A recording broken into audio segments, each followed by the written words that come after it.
جانوروں کے حقوق تھے، خواتین سے زیادہ جانوروں کے حقوق تھے۔ اب ہمارے اس دور کے اندر جہاں مادر پدر آزاد ملک، مادر پدر آزاد تہذیبیں، جہاں عورت کو حقوق کے نام پر ننگ اور بے حیائی سکھائی گئی، ان کی گندی نسل پاکستان کے اندر بھی باقاعدہ لانچ کی جا چکی ہے، اور یہ آج کی نہیں ہے بلکہ بہت پرانا یہ معاملہ ہے۔ اور میرے محترم بھائیوں، یہ جو خواتین کے حقوق کے نام پر کھیل پاکستان میں اور پوری دنیا میں کھیلا جا رہا ہے، یہ بنیادی طور پر خواتین کے حقوق کے لیے کوئی نہیں نکل رہا، بلکہ اصل ایجنڈا اسلام دشمنی، اللہ اس کے رسول صلی اللہ علیہ وسلم کا انکار، اسلام کے جو نظام و عفت اور عصمت ہے اس کو توڑنے کے لیے یا کم کرنے کے لیے یا ختم کرنے کے لیے یہ سارے منصوبے ہیں۔ اب پچھلے دنوں عورت مارچ کے نام پر پاکستان کے تقریباً تمام بڑے شہروں میں ڈویژنل ہیڈ کوارٹرز کے اندر جو بے حیائی کا کھیل کھیلا گیا، کون اس سے ناواقف ہے؟ اور ہم تو حیران ہوتے ہیں کہ یہ مسلمانوں کی کیسی حکومتیں ہیں جنہیں اللہ کا خوف ہی نہیں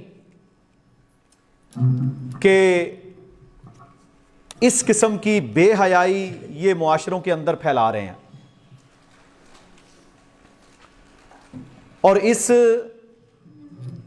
باطل نظام کو جو ان گندی عورتوں کو دے کر بھیجا گیا ہے، کوئی روکنے والا نہیں، کوئی ٹوکنے والا نہیں۔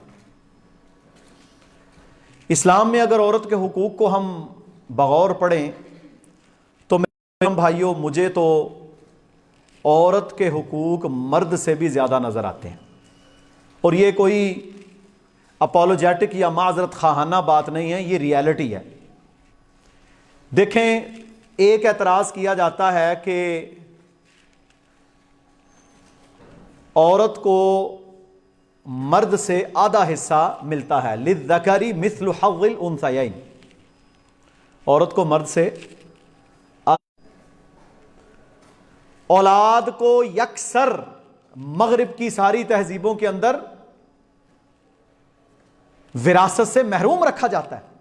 وہاں اگر کوئی بندہ مر گیا تو سارا بیوی کو مل جائے گا، اگر بیوی فوت ہو گئی تو سارا بندے کو مل جائے گا، اور اگر کوئی اپنی ساری وراثت، سارا مال، سارا ترکہ وصیت ول کر جائے کہ میں فلاں کو دیتا ہوں تو اس کو مل جائے گا، کوئی پابندی ہی نہیں ہے۔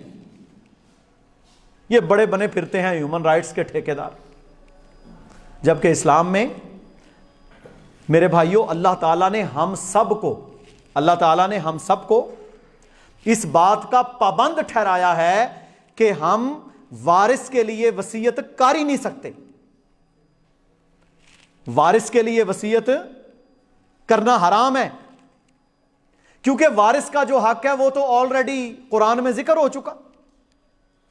پھر دوسرا، اللہ تعالیٰ نے کسی مسلمان کے لیے یہ جائز قرار نہیں دیا کہ وہ اپنے مال کا ایک حصہ، یعنی اسے 3 حصوں میں آپ تقسیم کریں، 33% 33% سے کچھ زائد، وہ تو وصیت کر سکتا ہے کسی مسجد کے لیے، مدرسے کے لیے، دین کے لیے، کسی چاچے مامے کے لیے، کسی وارث کے علاوہ کسی کے لیے، لیکن 2 حصے وہ چھوڑ کر مرے گا، یہ فرض ہے۔ اللہ ہاں وہ خود سارا استعمال کر لے تو کوئی حرج نہیں۔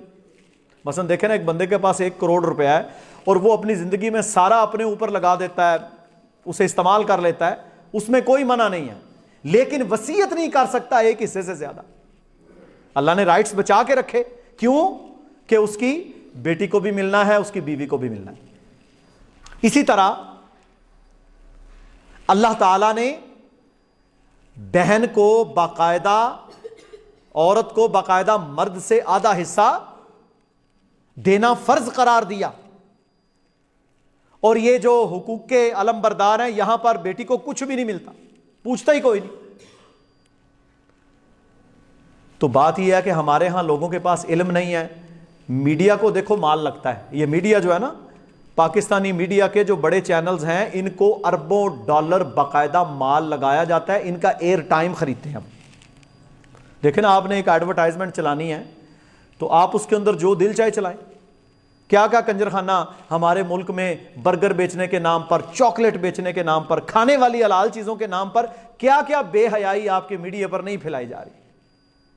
تو وہ ٹائم خریدتے ہیں اور پھر ان کو ٹائم ملتا ہے۔ ان دیکھیں نا، 25 کروڑ آبادی سے زائد کا ملک اور 150 کنجریاں، 150 کنجر خواتین، گندی عورتیں، انہوں نے پورے میڈیا کو یرغمال بنایا ہوا ہے، کوئی پوچھنے والا نہیں ان کو۔ اور میرے بھائیوں، اللہ تعالیٰ نے فرمایا وَوَصَّيْنَا الْإِنسَانَ بِوَالِدَيْهِ إِحْسَانًا۔ اب عورت کے حقوق آ رہے ہیں۔ اللہ کہتا ہے میں تمہیں تاکیدی طور پر نصیحت کرتا ہوں کہ تم نے اپنے والدین کے ساتھ اچھا سلوک کرنا ہے۔ یہاں صرف مرد کا ذکر ہوا ہے کہ دونوں کا ذکر ہوا ہے؟ اور ایک صحابی اللہ کے نبی صلی اللہ علیہ وسلم کے پاس آئے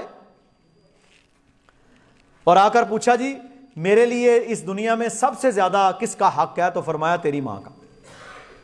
کہا جی اس کے بعد؟ فرمایا تیری ماں۔ 3 دفعہ اللہ کے نبی صلی اللہ علیہ وسلم نے ماں کا حق بتایا، چوتھی بار باپ کا ذکر کیا۔ اور نسائی کے اندر روایت ہے، ایک شخص، ایک صحابی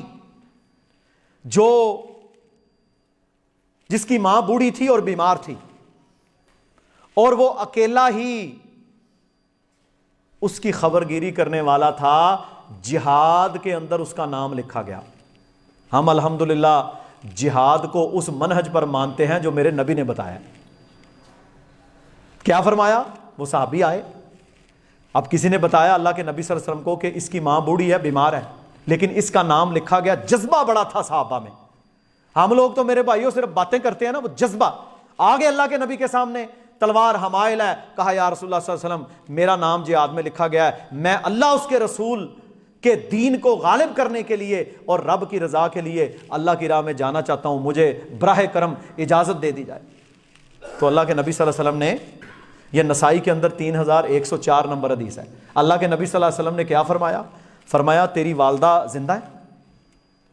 کیونکہ اللہ کے نبی صلی اللہ علیہ وسلم کو صحابہ کے گھریلو حالات کا بھی پتہ ہوتا تھا۔ یہ یہاں پر ایک یہ بھی اصول ہے، جو امیر ہوتا ہے نا، جو جہاد کا امیر ہے، جو جماعت کا امیر ہے، جو کاروبار کا امیر ہے، اسے اپنے جو لوگ ہیں ان کے حالات کا علم ہونا چاہیے کہ یہ کس حالت میں گزر رہا ہے، وہ فیصلہ اس بنیاد پر کرے۔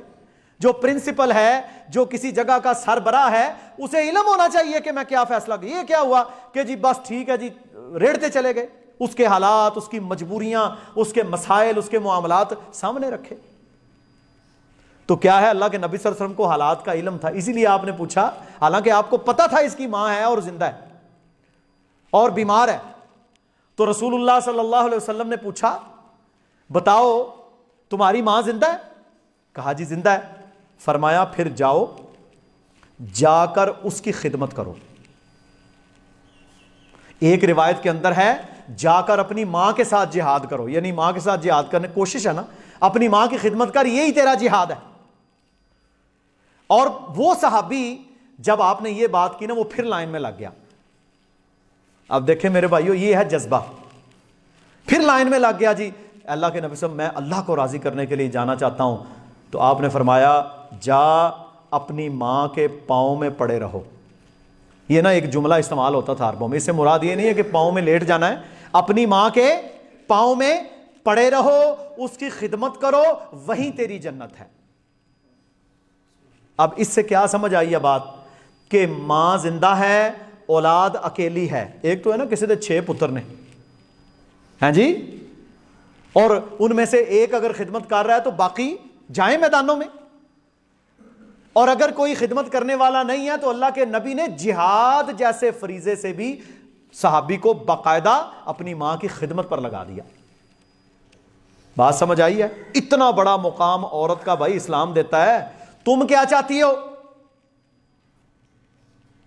اپنے محرم رشتوں کے ساتھ بے حیائی، ماں بہن بیٹی کی تمیز نہیں، توہین کرتے ہو اللہ کے دین کی اور اللہ کے قرآن کی.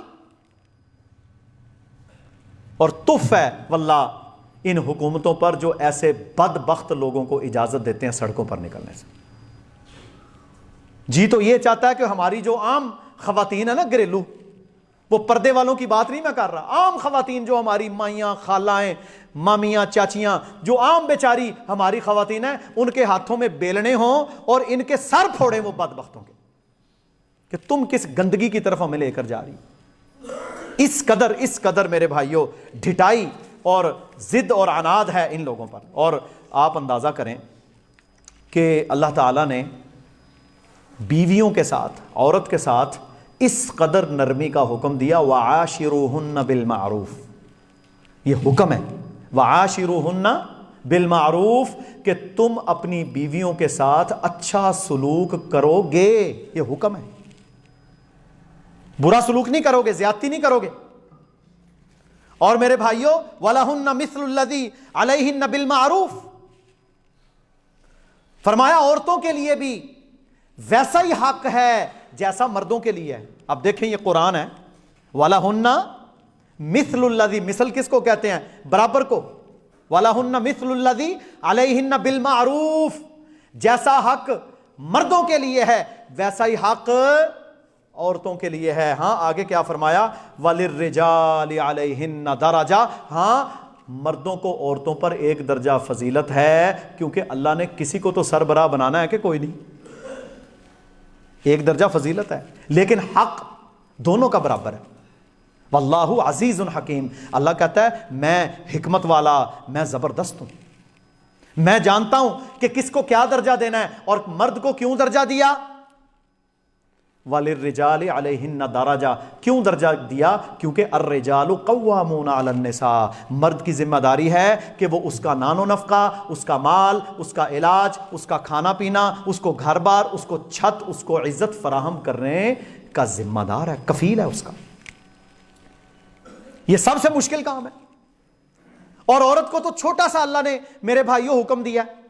اب دیکھیں نا رسول اللہ صلی اللہ علیہ وسلم نے عورتوں کو کیا حکم دیا؟ فرمایا 5 نمازیں، اللہ پر ایمان لاؤ، کلمہ پڑھو، ایمان لاؤ اسلام پر پکا، 5 نمازیں پڑھو، زکوٰۃ ادا کرو، اگر تم پر فرض ہے، اتنا سونا تمہارے پاس ذاتی ہے، زکوٰۃ ادا کرو، روزے رکھو، اگر حج کی استطاعت ہے استطاعت کرو کے مطابق اپنا حج کرو، اور طاعت بعلہا، اپنے خامد کی اطاعت کرو اور جنت میں داخل ہو جاؤ. کوئی لمبا چوڑا اللہ تعالیٰ نے میرے بھائیوں پروٹوکول نہیں رکھا. اطاعت، ایمان، احکامات، پردہ، شریعت کو فالو کرنا ہے. اللہ کہتا ہے تو لا کما کے سب کچھ پرووائڈ کر اپنی اولاد کو، اپنی بیوی کو، اور وہ تیرے مال کی، تیرے گھر کی، تیرے ایمان کی، تیری عزت کی حفاظت کرے. اس کی صرف اتنی ذمہ داری ہے. اللہ اکبر کبیرہ. اور میرے محترم بھائیوں متفقون علیہ حدیث ہے، بخاری میں بھی ہے، مسلم میں بھی ہے. اللہ کے نبی صلی اللہ علیہ وسلم نے فرمایا عورتوں کے ساتھ بھلائی کرنے کی میں تم کو وصیت کرتا ہوں. وصیت بہت بڑا عمل ہوتا ہے. عورتوں کے ساتھ بھلائی کرنے کی میں تمہیں وصیت کرتا ہوں. اور صحیح مسلم میں حدیث ہے. اب یہاں اللہ کے نبی صلی اللہ علیہ وسلم نے لڑکوں کا ذکر نہیں کیا. کیا فرمایا؟ فرمایا اللہ تعالیٰ نے جسے 3 بچیاں دیں اور اس نے ان کی اچھی پرورش کی، بلوغت تک ان کے نکاح کیے، میں اور وہ جنت میں اس طرح ہوں گے. یہاں اللہ کے نبی صلی اللہ علیہ وسلم نے منڈیوں کا، لڑکوں کا ذکر ہی نہیں کیا. جس کو اللہ نے 3 بچیاں دیں اور اس نے ان کی اچھی تربیت کی، دین پر، اسلام پر، اچھی با پردہ، با حیا، اور ان کے نکاح کر دیے، بلوغت تک ان کو بالکل اچھا مسلمان بنا دیا، میں اور وہ جنت میں اس طرح ہوں گے. ایک صحابیہ کھڑی ہوگی. اب اس کی دو تھیں، کہتی ہیں اللہ کے نبی صلی اللہ علیہ وسلم اگر دو ہوں تو، کہا جس کی دو ہوں وہ اور میں بھی جنت میں اس طرح ہوں گے، ایک ہو اس کی بھی اچھی تربیت کرے تب بھی انشاءاللہ اس کے لیے جنت ہے۔ اتنا بڑا مقام کس کی تربیت کرنے پر؟ ایک لڑکی کی اچھی پرورش کرنے پر اللہ تعالی نے کیا ہے۔ اچھا، قرآن میں سورہ کہف جو کہ جمعے کو پڑھنا مستحب ہے، مسنون ہے، اس میں اللہ تعالیٰ نے کیا فرمایا؟ فرمایا المال والبنون زینت الحیات الدنیا، فرمایا تیرا مال اور تیرے بیٹے یہ تو دنیا کی زینت ہے، ان پر مان نہ کرنا، ان پر تکبر نہ کرنا، یہ تیرے رب کی دین ہے۔ المال والبنون زینت الحیات الدنیا، یہ صرف اور صرف دنیا میں رہ جانے والی چیز ہے۔ والباقیات الصالحات، رہ جائیں گی تیری نیکیاں۔ یہاں بھی لڑکوں کا ذکر کیا اور انہیں دنیا کی ظاہری زینت قرار دیا۔ میرے بھائیو، ایک دفعہ جنگ کے موقع پر امام الانبیاء صلی اللہ علیہ وسلم تشریف فرما تھے کہ اچانک آپ صلی اللہ علیہ وسلم بڑی جلدی سے اٹھے۔ آپ علیہ الصلوۃ والسلام کا جو کپڑا مبارک تھا آپ صلی اللہ علیہ وسلم نے اپنے ہاتھوں میں پکڑا۔ اب یہ میں بات کر رہا ہوں امام کائنات کی، سید الاولین والمرسلین کی۔ امام کائنات صلی اللہ علیہ وسلم اچانک اٹھتے ہیں، اپنا کپڑا پکڑتے ہیں اور میرے بھائیوں زمین پر بچھانا شروع کر دیتے ہیں۔ ایک بوڑھی سی عورت آئی، آپ صلی اللہ علیہ وسلم نے بڑے ہی عزت اور احترام کے ساتھ اپنی اس چادر پر، جس کا ذکر میرے اللہ نے قرآن میں کیا، یا ایھا المزمل، اے چادر کو اوڑھنے والے، ہیں جی، اس چادر کو نیچے بچھا دیا زمین پر۔ اور ایک بیٹا صحابہ حیران ہے کہ اللہ کے نبی صلی اللہ علیہ وسلم ایک بوڑھی عورت کی اتنی قدر و منزلت کر رہے ہیں۔ صحابہ آئے لپکتے ہوئے، یا رسول اللہ صلی اللہ علیہ وسلم یہ کیا ماجرا ہے؟ فرمایا یہ میری رضائی ماں ہے۔ اپنی چادر، اور اتنی میرے بھائیوں عزت اور احترام کیا کہ صحابہ نے بالخصوص پوچھا کہ اتنی محبت؟ یہ میری رضائی ماں ہے، انہوں نے مجھے دودھ پلایا تھا۔ اللہ اکبر۔ اسی طرح ایک اور موقع پر صدیقہ طیبہ طاہرہ مطہرہ رضی اللہ تعالی عنہا، آپ کی عمر چھوٹی تھی، رسول اللہ کی عمر آپ سے زیادہ تھی۔ آپ رضی اللہ تعالی عنہا ایک مرتبہ گھر میں اللہ کے نبی صلی اللہ علیہ وسلم کے ساتھ گفتگو فرما رہی تھی کہ آپ کی آواز تھوڑی اونچی ہو گئی۔ دیکھیں نا، اللہ کے نبی کا ایک احترام بھی تھا نا، ایک مقام تھا نبی کے سامنے آواز کو بلند کرنا۔ لا تقدموا بین یدی اللہ ورسولہ۔ اب کیا ہوا؟ اب جب انہوں نے اس طرح بات کی، اور ساتھ ظاہرہ ہاتھوں سے اشارے بھی ہوتے ہیں، تو اللہ کے نبی صلی اللہ علیہ وسلم بڑے تحمل مزاج بردباری کے ساتھ آپ کی باتوں پر مسکرا رہے ہیں۔ رسول اللہ صلی اللہ علیہ وسلم، میرے بھائیو، آپ کی ایک عادت عظیمہ تھی کہ آپ کسی کی مشکل پر، کسی کی طرف سے تلخ کلامی پر، کسی کی طرف سے جھگڑے کی بنیاد پر، کسی کے معاملے پر بھی آپ غصہ نہیں ہوتے تھے۔ کیوں؟ کہ میرے نبی اگر غصہ ہو جائیں تو وہ شخص ایمان سے فارغ ہو جائے۔ کسی پر آپ غصہ نہیں ہوتے تھے۔ بڑے بڑے ظالم اور جابر بھی آئے، لیکن اللہ کے نبی صلی اللہ علیہ وسلم نے کبھی غصہ نہیں کیا۔ ہمارے اندر تو برداشت ہی کم ہے نا، تو وہ تو بات ہے رسول اللہ کی صلی اللہ علیہ وسلم۔ تو میرے بھائیوں کیا ہوا؟ بات ہو رہی ہے، اب حضرت ابو بکر رضی اللہ تعالیٰ عنہ کی بیٹی تھیں، ان کو برا لگا کہ اللہ کے نبی کے ساتھ بحث کر رہی ہیں، حالانکہ یہاں میاں بیوی کا آپس میں ہوتا ہے۔ اب کیا ہوا؟ سیدنا ابو بکر رضی اللہ تعالیٰ عنہ نے اس طرح ہاتھ کیا کہ میں ان کو ماروں، کہ اللہ کے نبی کے ساتھ بات کر رہی ہیں۔ رسول اللہ نے آپ کا ہاتھ پکڑ کر نیچے کر دیا، فرمایا ابو بکر انہیں بولنے دو، اسلام نے انہیں زبان دی ہے، اسلام نے انہیں بولنے کا حق دیا۔ کون کہتا ہے اسلام میں عورت اوپریس ہے؟ میں اس وقت کی بات کر رہا ہوں 1441 سال پہلے کی، جب تیری عورتوں کو غاروں کے اندر جانوروں کی طرح ڈال دیا جاتا تھا اور کتے اور خنزیر کی طرح انہیں دور سے وہ کھانا پھینکتے تھے۔ میں اس وقت کی بات کر رہا ہوں۔ آج جو تہذیبوں کے ٹھیکیدار بنے ہوئے ہیں، اور یہ بے غیرت اور خبیث خواتین جن کو اللہ تعالیٰ نے اتنا مقام اور عزت دیا، یہ ہماری سڑکوں کے اوپر بے حیائیاں پھیلاتی ہیں اور کہتی ہیں ہمیں رائٹس دو۔ کیا رائٹس چاہیے تمہیں؟ میرے بھائیو یقین کریں، میں بڑی دیانتداری کے ساتھ بات بیان کر رہا ہوں، مغرب کی عورت بھی جو ہے نا خاندانی اچھی شریف النفس، وہ بھی یہ چاہتی ہے کہ میری عزت کی جائے، میری کرٹسی ہو، میرے ساتھ کوئی زیادتی نہ کرے، مجھے ہراس نہ کیا جائے، میرے اوپر پھپتیاں نہ کسی جائیں، وہ بھی یہی چاہتی ہے۔ چہ جائے کہ وہاں بدکاری عام ہے، لیکن جو اچھے ذہن کی خواتین ہیں میرے بھائیوں، آج بھی مغرب کے اندر جہاں 80% سے 90% سے بلکہ 95% سے زائد میرے محترم بھائیوں، وہاں کوئی پتہ نہیں ہوتا کہ اس کی ماں کون ہے، اس کا باپ کون ہے، علم ہی کوئی نہیں، باپ کا تو علم ہی کوئی نہیں، لیکن وہاں پھر بھی کچھ فیصد ایسے خاندان موجود ہیں جو آج بھی فیملی سسٹم پر یقین رکھتے ہیں، جو آج بھی باقاعدہ شادی کر کے اپنے تعلق استوار کرتے ہیں۔ تو یہ کون سے رائٹس تم دینا چاہتے ہو کہ ہم جنس پرستی کو فروغ دو، اور پاکستانی اسلامی جمہوریہ پاکستان کے میڈیا کے اوپر تو بولے زبان پر تیرے پر کوئی کیس نہ کرے؟ تو میرے بھائیو یہ سوچنے کا مقام ہے، اور آپ کے کالجوں کے اندر بھی جو کروڑوں کے بجٹ دے رہے ہیں وہ بھی یہی منہج پڑھا رہے ہیں، انہیں یہی گندگی پڑھا رہے ہیں انہیں۔ اس لیے ہمیں بہت زیادہ محتاط رہنا ہے، بہت زیادہ۔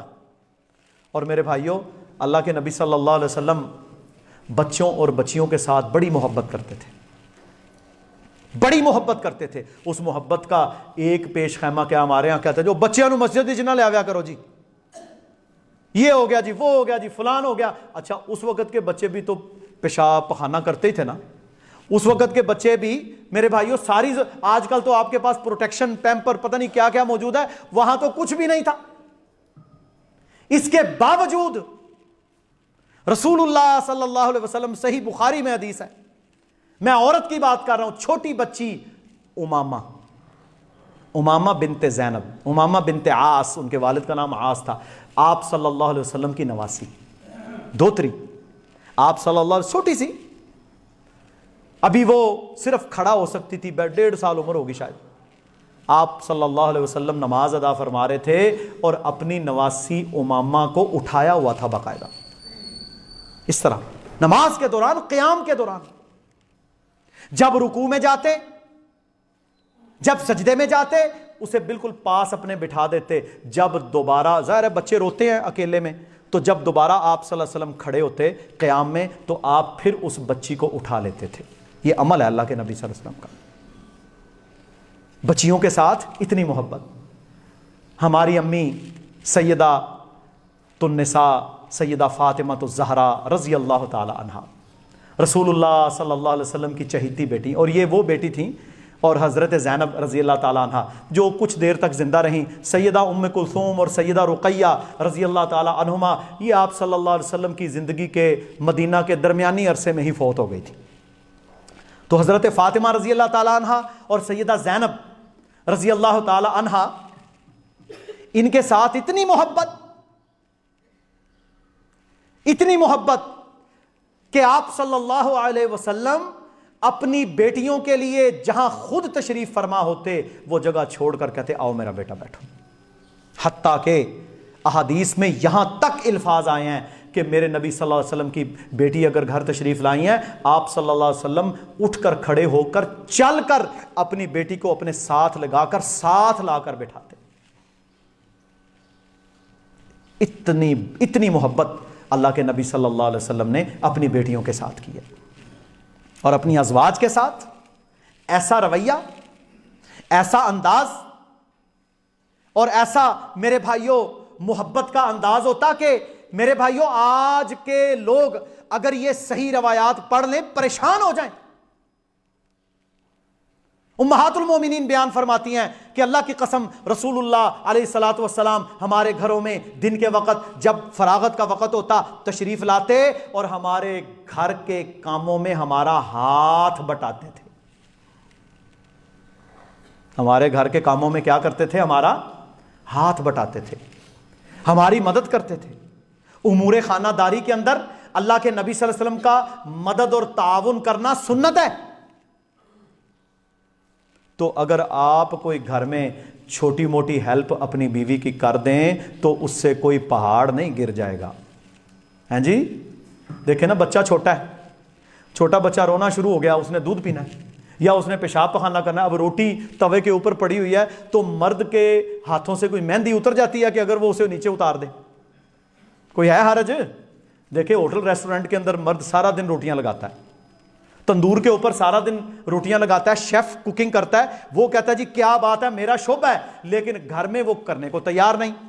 چلو سنت سمجھ کے ہی کر لو, سنت سمجھ کے ہی کر لو. میں نے پچھلے دنوں بھی بیان کیا تھا, ایک بھائی مجھے بیان کرتا ہے کہ ایک خاتون ہماری فیملی میں ہے, وہ سخت بیمار بیچاری, بیڈ سے اٹھ نہیں سکتی, آپریشن ہوا ہوا, اپنے خامن سے کہتی ہے مجھے پانی کا گلاس دے دو, کہتا ہے میں تینوں پانی پیاواں؟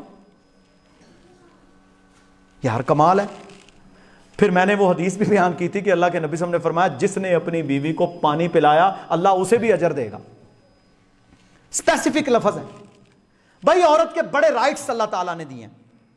ماں ہے تو اونچا مقام, بیٹی ہے تو اونچا مقام, بیوی ہے تو گھر کی ملکہ,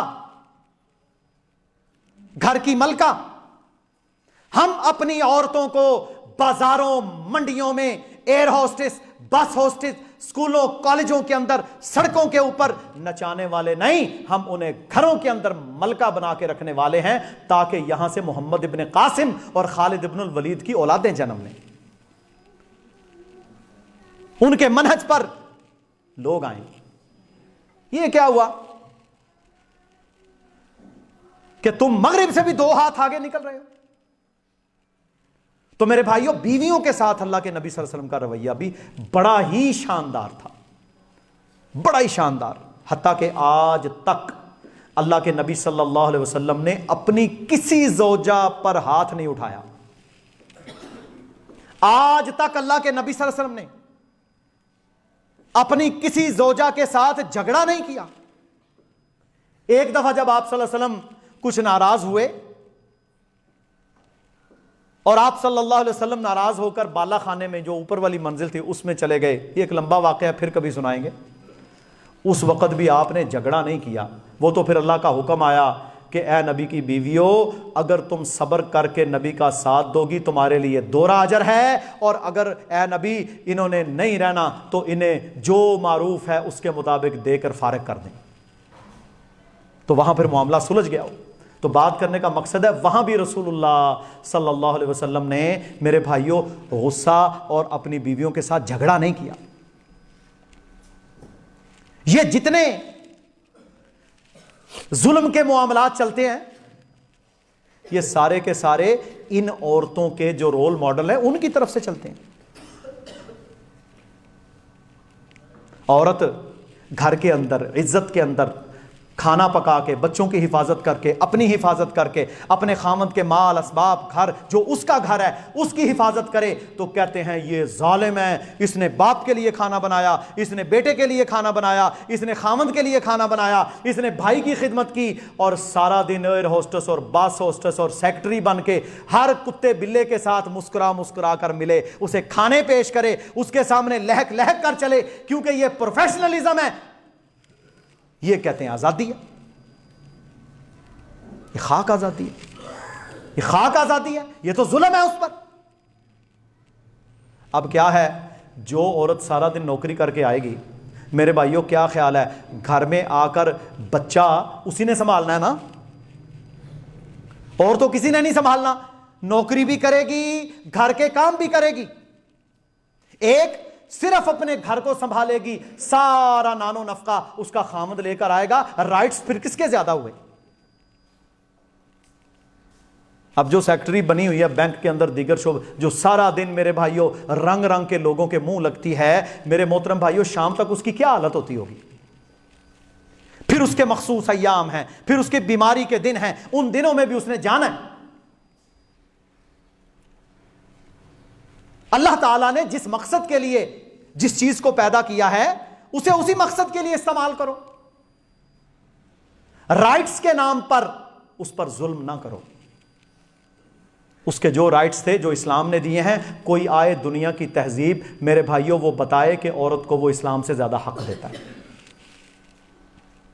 کوئی حق نہیں دیتے، نہ بیٹی کا حصہ، نہ ماں کا حصہ، نہ میرے محترم بھائیوں عورت کا حصہ، نہ بہن کا حصہ، وراثت میں ملتا ہی کچھ نہیں۔ سب سے بڑا حق تو یہ اسلام نے دیا۔ تو اس لیے یہ جو حقوق نسواں یا ویمنز رائٹس کی باتیں کرنے والے لوگ ہیں نا، یہ صرف اور صرف اصل میں اسلام کے دشمن ہیں۔ اصل میں یہ اللہ اس کے رسول کو مانتے ہی نہیں، یہ قرآن کو مانتے ہی نہیں، یہ نام ان کے مسلمانوں والے ہیں، اندر سے یہ پکے مرتد ہیں۔ کیونکہ جو پردے کا انکار کرتا ہے، جو اسلام کے ان احکامات کا انکار کرتا ہے، میرے بھائیوں وہ مسلمان بچ ہی نہیں سکتا۔ اور ان کی زبانوں سے نکلنے والی گندگی میرے محترم بھائیوں وہ آپ سوچ ہی نہیں سکتے۔ تو اللہ تعالیٰ سے آپ دعا کریں، ہم بھی دعا کرتے ہیں کہ اللہ سبحانہ و تعالی ہماری ماؤں بہنوں کو عزت اور عصمت عطا فرمائے۔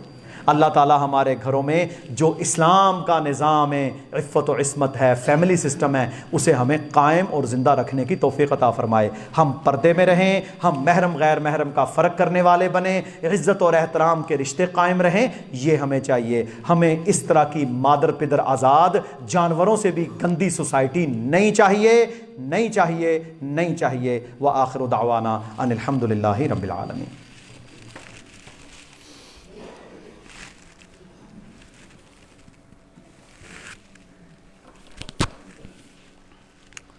ان الحمد للہ نحمده ونستعینه ونستغفره ونعوذ باللہ من شرور انفسنا وسیئات اعمالنا من يهده اللہ فلا مضل له ومن يضلل فلا هادی له اشهد ان لا الہ الا اللہ وحدہ لا شریک له واشهد ان محمدا عبدہ ورسولہ اما بعد۔ محترم بھائیوں، بزرگوں، آئین پاکستان میں یہ چیز بالکل واضح لکھی ہوئی ہے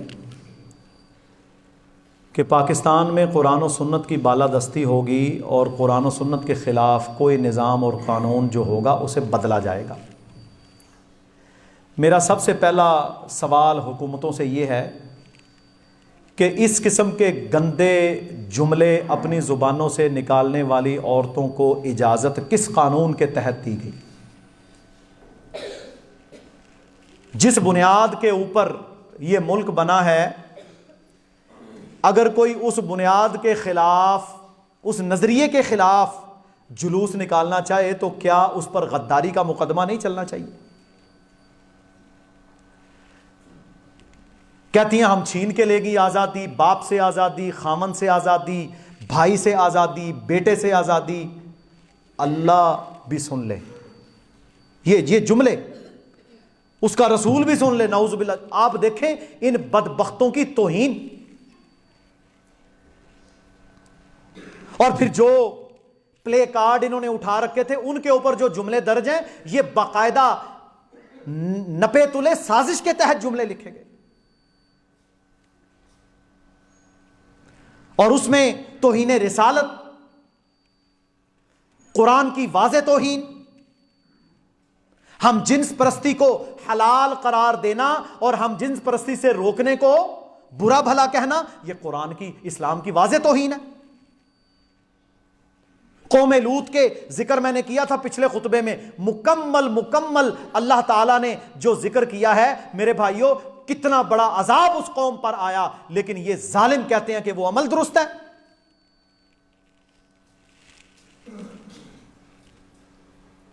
اللہ کے نبی صلی اللہ علیہ وسلم کی شادیوں پر یہ تان کرنے والے،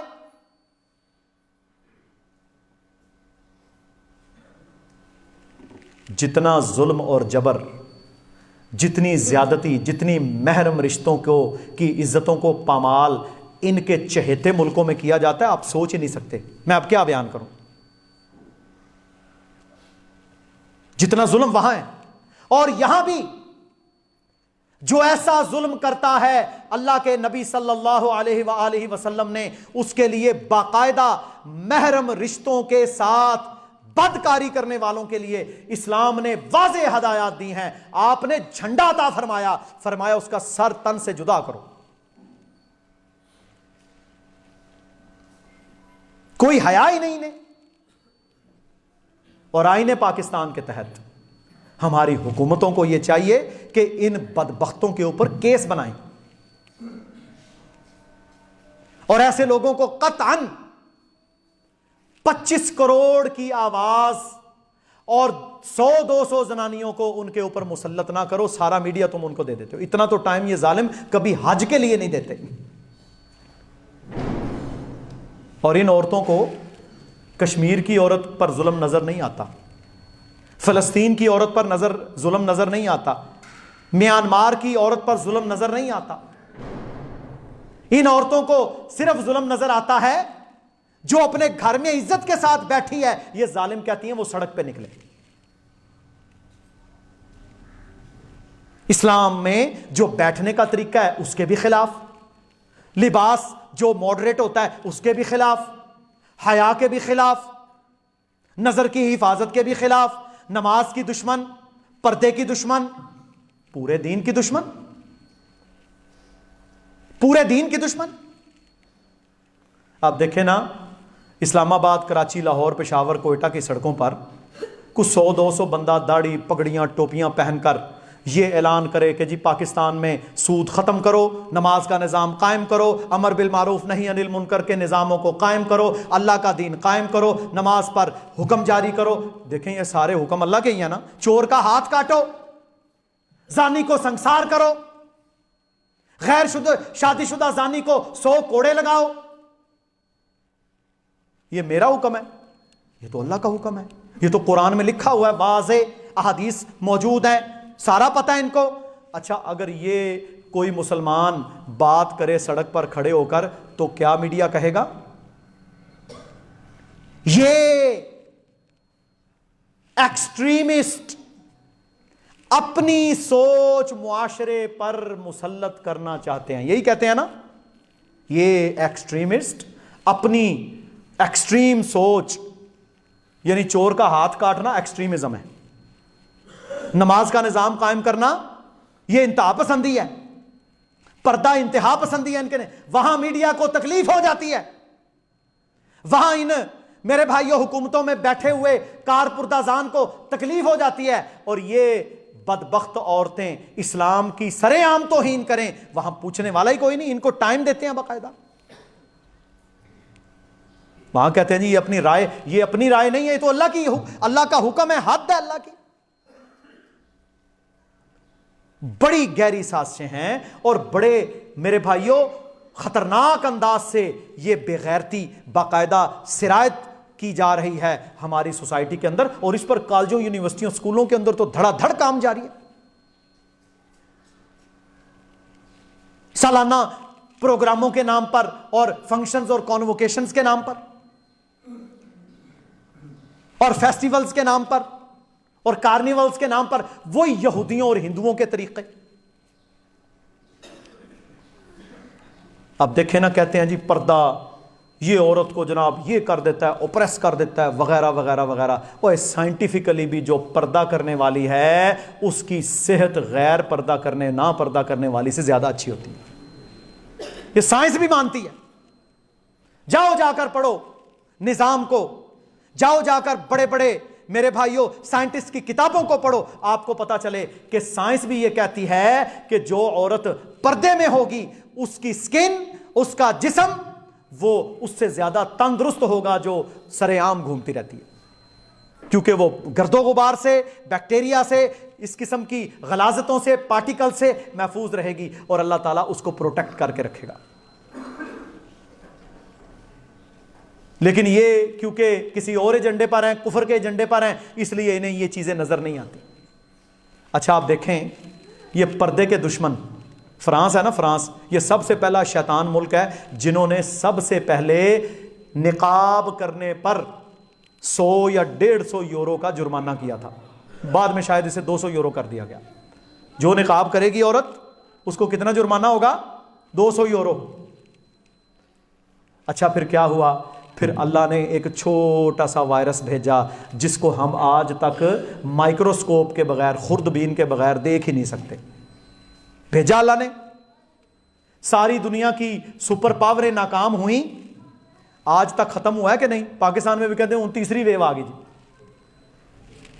یہ نہیں جائے گا، اس سے بڑے بڑے آئیں گے۔ کیونکہ میرے نبی نے فرمایا ہے، ابن ماجہ کی حدیث 4019 ہے، فرمایا جس قوم میں اعلانیہ بے حیائی کی جاتی ہے اللہ تعالیٰ ان میں ایسی بیماریوں کو نازل کرتا ہے، بھیج دیتا ہے جو ان کے آباء و اجداد نے نام بھی نہیں سنا ہوتا۔ تم کہاں بیٹھے ہو؟ وہ چھوٹا سا کرونا آیا، ساری دنیا کی حکومتیں بے بس، امریکہ بے بس، انگلینڈ بے بس، یورپ دھڑام سے نیچے گرا، کچھ نہیں ہو سکا۔ اور میرے محترم بھائیوں، ساری دنیا سے کے چہروں سے نقاب اتروانے والا فرانس، اب جناب جو ماسک نہیں پہنے گا اس کو جرمانہ۔ اللہ نے چلائی نا الٹی گنتی۔ ماسک اور نقاب میں کیا فرق ہے؟ کوئی فرق نہیں۔ اللہ نے کہا تو پردے سے روکتا ہے، چل اب پہن ماسک۔ یہ کنجریاں جو نکال رہی تھی جلوس، یہ بھی ماسک پہن کے پھر رہی تھی۔ اللہ کا حکم نہیں مانا، اللہ نے پھر منوا لیا دوسرے طریقے سے۔ تو اللہ کا عذاب اس سے بچیں۔ اللہ نے پہلی قوموں میں بڑے بڑے، میرے بھائیوں ہم تو ہے ہی کچھ نہیں، ہم تو بیماریوں کے مارے ہوئے، معدے کے مرض، جگر کے امراض، میرے بھائیوں پریشانیاں، بلڈ پریشر، ڈپریشن، کیا کیا کچھ ہمیں نہیں، ہر بندہ بیمار ہے، پریشان ہے، ڈپریشن کا مارا ہوا ہے۔ قوم عاد اور قوم سمود کا ذکر کرو، پتہ کتنا کتنا قد تھا؟ 60 ہاتھ۔ ایک ہاتھ اتنا ہوتا ہے، اس میں نا محدثین کی 2-3 رائے ہیں، اتنا ایک بازو جتنا 2 فٹ بن جاتا ہے۔ 120 فٹ کا بندہ، چلو 100 فٹ کر لو۔ اور میرے بھائیوں آپ کے مرکز جتنے اونچے قد، ان کے پاؤں سے لے کر گھٹنے تک آپ کی پہلی سٹوری تک آتا ہوگا، اتنا اتنا بڑا انسان۔ اچھا ان میں ایک اور خوبی بھی تھی، نہ نزلہ، نہ زکام، نہ کھانسی، نہ بلغم، نہ بیماری ہوتی ہی نہیں تھی ان کو، بہت طاقتور۔ اللہ کہتا ہے میں نے اتنی طاقتور قوم آج تک پیدا ہی نہیں کی، کوئی بیماری نہیں لگتی تھی انہیں۔ یہ ہمارے نہیں جو ٹیکے دوائیں، نہ کوئی بیمار، وہ پیدا ہوتے تھے اور مرتے تھے۔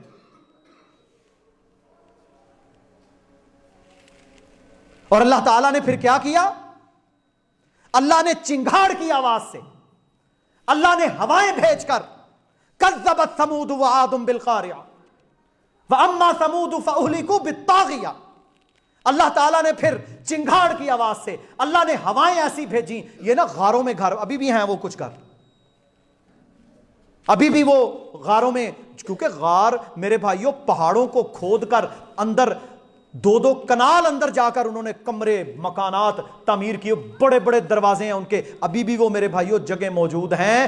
جب ان پر میرے بھائیوں ہوا کا عذاب آیا نا، تو اتنی تیز ہوا تھی، قرطبی اور دیگر کتابوں میں لکھا ہوا ہے کہ وہ ان غاروں کے اندر داخل ہوتی، اور یہ میرے بھائیوں 80-80 100 فٹ کا بندہ باہر اڑتا، اس ہوا سے گھومتا، اور ان کی کھوپڑیاں ٹکرا ٹکرا کر اللہ تعالیٰ نے تہو تیغ کر دیا، ان کو برباد کر دیا۔ یہ سب سے زیادہ طاقتور تھے، تم کہاں پھرتے ہو؟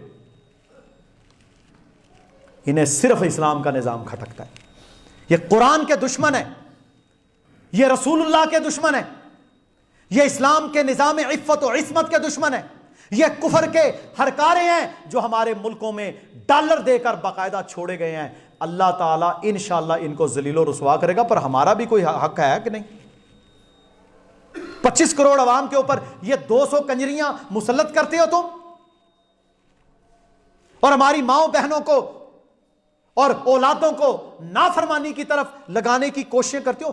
یقین کریں بڑی خوشی ہوئی، میں یونیورسٹیوں کے اندر نا انہوں نے، حالانکہ یونیورسٹیوں میں ہماری بچیاں کوئی نہ زیادہ تر کو پردہ یا ایسا معاملہ نہیں ہوتا، لیکن اس کے باوجود 99% لڑکیوں نے ان کے منہ کے اوپر تمانچے مارے۔ انہوں نے کہا تف ہے تم لوگوں پر، یہ جو تم گندا نظام لے کے آئی ہو، ایک لبرل لڑکی بھی اس کو ماننے کو تیار نہیں، چے جائے کہ ایک با پردہ اور باحیا اور نمازی عورت اس کو مانے۔ یہ لوگوں کے گھر توڑنا چاہتے ہیں، اللہ کی قسم۔ کوئی 100 200 500 تنظیمیں مل کر ان پر رٹ کرے بدبختوں پر، یہ پاکستان میں لوگوں کے گھروں میں آگ لگانا چاہتے ہیں۔ کہتے ہیں باہر نکلو عورتوں، پردے کا حکم اللہ نے دیا، اور جو حکم اپنے نبی کے ذریعے، یا ایھا النبی، اے میرے نبی، قل، آپ کہہ دیجئے، لازواجک، اپنی بیویوں سے، یا ایھا النبی قل لازواجک، آپ کہہ دیجئے اپنی بیویوں سے، وبناتکا، اپنی بیٹیوں سے، ونساء المؤمنین، اور مومنوں کی عورتوں سے، یدنین علیہن من جلابیبہن، کہ وہ سر سے لے کر پاؤں تک بڑی بڑی چادریں اپنے جسموں پر اوڑھ لیں. یہ حکم ہے اللہ کا. صحت کی پروٹیکشن، عزت کی پروٹیکشن.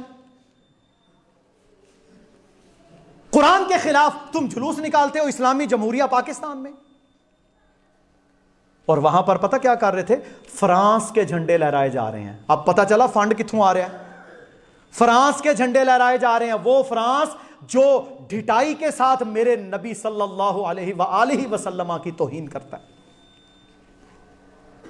جو آپ کے خاکے چھاپتے ہیں.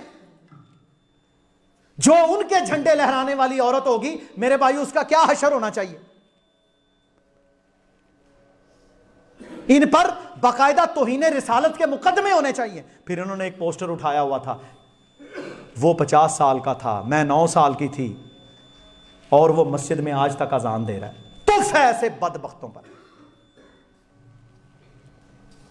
اسلام کی توہین، اذان کی توہین، سارے مؤذنوں کی توہین. تم جا کے دیکھو اپنی سوسائٹیز کو، جا کے دیکھو فرانس کی سوسائٹی کو،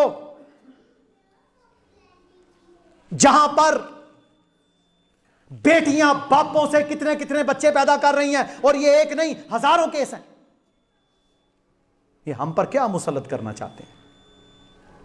تو میرے محترم بھائیوں، یہ عام مسئلہ نہیں ہے. میں نے اس لیے 2 خطبے اس پر دیے ہیں. یہ عام مسئلہ نہیں ہے، یہ بڑا اہم ہے، اور ہر سال اس کا فنڈ بڑھایا جا رہا ہے. میڈیا کے اوپر اس کا واچ ٹائم، اس کا ایئر ٹائم بڑھایا جا رہا ہے، اس کو پروجیکشن زیادہ دی جا رہی ہے، اور یہ خطرناک سچویشن اختیار کر رہا ہے.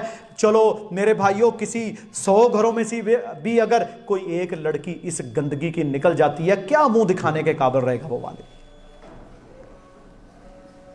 یہ تو فیملی سسٹم کو توڑ رہے ہیں، یہ تو ہمارا نظام برباد کر رہے ہیں، یہ تو پاکستان کے آئین کو باقاعدہ انکار کر رہے ہیں. میرے بھائیوں، اگر آئین کو یہ کم از کم مانتے ہیں، اس کے تحت بھی یہ مجرم ٹھہرتی ہیں بدبخت. عجیب یار حقوق ہیں، عجیب. ان کو مادر پدر آزاد کر کے چھوڑا گیا. اور پھر آپ اندازہ کریں کہ بڑے بڑے بیچارے علماء، اچھے سمجھدار لوگ، باوقار لوگ، ان کو ساتھ بٹھا کر یہ ماروی میمن جیسی شیطان عورت کو اور اس قسم کی کنجریوں کو میڈیا کے اوپر بٹھا دیا جاتا ہے. یہ تو میرے بھائیوں جس کی عزت ہی نہ ہو اسے کیا ہے. یہ بے عزت عورتیں وہاں پر علماء کی پگڑیاں اچھالتی ہیں، اور اصل میں یہ مولوی کا نام لے کر اسلام پر تان کرتی ہیں. مولوی کا اسلام، مولوی یہ کرتا ہے، مولوی یہ کرتا ہے، مولویوں نے یہ کیا. ٹھیک ہے، مولویوں کی بھی غلطیاں اس میں ہیں، مولویوں نے بھی دین بیچے، مولویوں نے بھی اپنا پیٹ بھرنے کے لیے بڑا بڑا کچھ کیا، لیکن اسلام کا نظام تو قیامت تک باقی رہے گا جو اللہ کے نبی لے کر آئے تھے. وہ مولوی کا تو نہیں ہے. ان کو کون بٹھاتا ہے میڈیا کے اوپر؟ کیا ان کی پاکستان کے لیے خدمات ہیں؟ کیا انہوں نے پرائیڈ آف پرفارمنس کی ہے پاکستان کے لیے؟ کون سی جنگ میں حصہ لیا ہے؟ فضول عورتوں کو میڈیا کے اوپر بٹھانے والے چینل بھی اللہ کے ہاں مجرم ہیں، اور وہاں پر بیٹھ کر اسلام کا تمسخر اڑواتے ہو. 25 کروڑ. ہم اصل میں خود بے غیرت ہو چکے ہیں نا. دین بیزاری ہے، نماز ہم پڑھتے نہیں، گھروں میں نظام نہیں ہے. میرے بھائیوں، ان لوگوں نے ہمیں میڈیا پر اور انٹرنیٹ کے اوپر لگا لگا کے گندگی دکھا دکھا کے ہمارے دماغوں کو معاف کر دیا. وہ غیرت اور حمیت تھی جو اللہ سے محبت، اللہ کے نبی سے محبت، اسلام سے محبت، نماز سے محبت، قرآن سے محبت، کٹ مرنے کے جذبے، مسلمان کا درد تکلیف اور کشمیری یہ وہ سارے ہمارے دماغوں سے معاف ہو گئے. اپنی اپنی پڑی ہوئی ہے میرے بھائیوں. بے حیائی عروج پر ہے، فحاشی عروج پر ہے. گرل فرینڈ بوائے فرینڈ کے سلسلے پاکستان میں کوئی کم ہے؟ کوئی کسی کی بہن کے ساتھ، دوسرا اس کی بہن کے ساتھ، یہ سارا نظام چل رہا ہے. شادی سے بیزار لوگ ہیں میرے محترم بھائیوں. زنا عام ہے، شراب عام ہے، بے ایمانی عام ہے، دھوکہ، فراڈ، ظلم عام ہے. اور میرے بھائیوں پھر کیا ہوگا؟ پھر اس قسم کے عذاب ہمارے معاشروں کے اوپر مسلط نہیں ہوں گے تو اور کیا ہوگا؟ ہمیں آج ہوش کے ناخن لینے ہیں، ہمیں اسلام کی طرف پلٹنا ہے. اگر ہم نہیں پلٹیں گے تو میرے نبی نے فرمایا، جب تم سودی کاروبار کرو گے، جب تم بیلوں کی دموں کو پکڑ لو گے، اور جب تم جہاد کو چھوڑ دو گے، سلط اللہ علیکم ذلا، اللہ تمہیں ذلیل رسوا کر دے گا، حتی ترجعوا الی دینکم، جب تک کہ تم اپنے دین پر نہیں آتے. یہ دین بیزاری اور دین چھوڑنے کی وجہ سے آج یہ عذاب ہم پر ہیں۔ اللہ تعالیٰ سے دعا ہے اللہ تعالیٰ ہمیں سمجھنے کی توفیق دے، اللہ تعالیٰ ہمیں وہ جذبے عطا فرمائے، اللہ تعالیٰ ہمارے معاشرے کو حیا والا بنا دے، اسلام والا بنا دے، پردے والا بنا دے، خاندانی نظام کی مضبوطی والا بنا دے، اور اللہ تعالیٰ ان شیطانوں سے اور ان کے ہرکاروں سے ہمیں نجات عطا فرمائے، اور ہماری حکومتوں کو ہدایت عطا فرمائے کہ یہ ملک عزیز پاکستان کی جڑیں کھوکھلی کرنے والے دو قومی نظریے کے دشمنوں کو یہاں سے باہر نکال پھینکیں اور انہیں جیلوں کے اندر ڈالیں، تاکہ آئندہ کسی شیطان کو اسلام اور قرآن اور پاکستان کے خلاف بات کرنے کی میرے بھائیوں ہمت نہ ہو۔ اللہ تعالی ہمیں سمجھنے کی توفیق۔ بھائی کہہ رہا تھا تو اس کے والد بیمار ہیں، اس کے دادا ابو بیمار ہیں، اور دیگر جتنے بھی لوگ پریشان حال ہیں سب کے لیے دعا کریں، اللہ تعالیٰ انہیں شفائے کاملہ عاجلہ عطا فرمائے۔ میرے بھائیوں دیکھیں، دنیا میں ہوتا ہے نا بندہ، دنیا میں جب بندے کی صحت ہے، بندے کو ضرورت ہے، اس وقت جو نیکی کا کام کر جائے یہ ہے اصل، یہ ہے اصل۔ تو ہمارے پاس موقع ہے، آج بھی ہم توبہ کریں اور نیکی کی طرف لپکتے چلے جائیں۔